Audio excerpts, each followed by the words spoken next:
आरपारी बॉलीवुड अभिनेता धर्मेंद्र शोकरे बुड़ी बॉलीवुड जगत।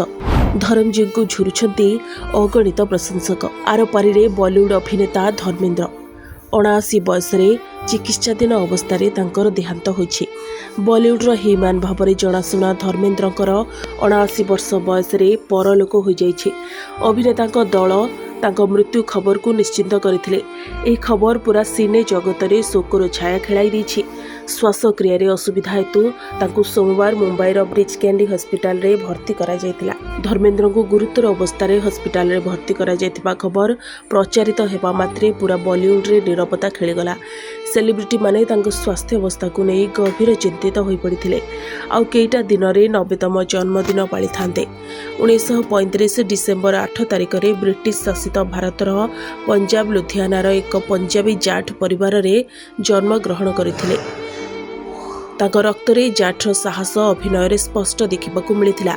व्यक्तिगत जीवन में भी जिंदा दिल थिले धर्मेंद्र। हेले किछि दिन हेब वार्धक्य समस्या को नहीं मुंबईर ब्रिज कैंडी हॉस्पिटल रे भर्ती होइथिले। एहारि भितरे गतकाली समस्त को छाड़ी अफेरा राज्य को से चली जाइछंती। तांको आवर्तमान रे तांकर संघर्ष और सफलतार कहानी प्रतिटी कलाप्रेमी मन को रोमंथन करुछि। धर्मेंद्र हिंदी सिनेमार सबुठार सम्मानित एवं लोकप्रिय तारका मानक मध्यरु जणे थिले।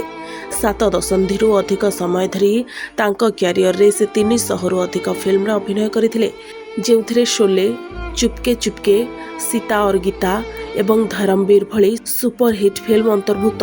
तांको संलाप गुड़िक एबे भी बहुल भाव में प्रचलित, जेउथिरे शोले रे बासंती इन कुत्तों के आगे मत नाचना एक प्रमुख हिट फिल्म थिला।